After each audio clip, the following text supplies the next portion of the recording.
Үрөй учурган окуялар эч качан унутулбайт. Бийликтин бутагындагылар унутса дагы Кыргыз эли эч качан унутпайт. Ассаламу алейкум, урматтуу Манас ТВ YouTube көрүүчүлөр. Бул видеороликтин астындагы өйдө караган бармакчаны басып коюңуз. Бул видеороликтен бийликтегилер кабардар болуш үчүн. Баткен областы Кадамжай району Халмион айылындагы дәл ушундай окуя 2005 жылы жаш өспүрүмдү зордукташып, андан кийин өлтүрүшүп, жүгөрүнүн арасына ыргытып салышкан. Ошол балдар табылып, кайрадан эле түрмөдөн акталып чыгып кетишкен.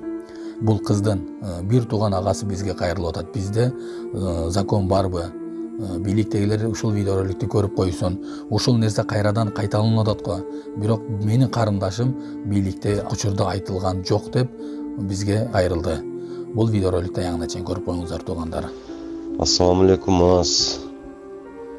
Ушул мына Кадамжай районундагы кыздын окуясы бизде 2005 жылы ушундай окуя болгонда 1989 жылы кызды именно ошо Кадамжай району Халмион айыл өкмөтүндө 4 бала ушинтип зордуктап, мукоочулук менен өлтүрүп, муунтуп, жүгөрүнүн арасына таштап коюшкан.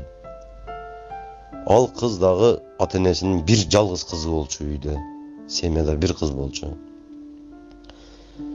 Ал балдарды кармашты, камашты, 2 жыл 3 жылдан отурушуп, ал балдар акталып чыгып кетти. Эми бул Кыргызстанда чындык жоктугу, адилеттүүлүк жоктугудан ошондой болду. Если адилеттүүлүк, чындык болгондо, ошол убакта ошол балдар акталып чыгып кетпейт элечи. Анан азыркы мына повторный ушундай убийстволор дагы болбойт эле деп ойлойм да.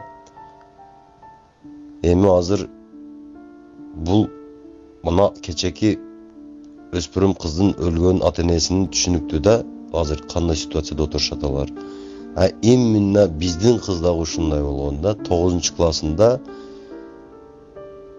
ошондо 14 либо 15 жашында болгон ушул иш. 2005 жылы болгон. Азыр ал балдар жүрөт жарыкта.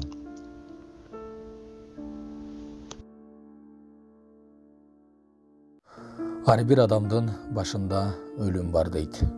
Урматтуу көрүүчүлөр, келиңиздер, жакшылык, соо иш кылып калайлык. Билесиздер, Батма деген карындашыбызды операцияга Түркияга жөнөтүшүбүз керек.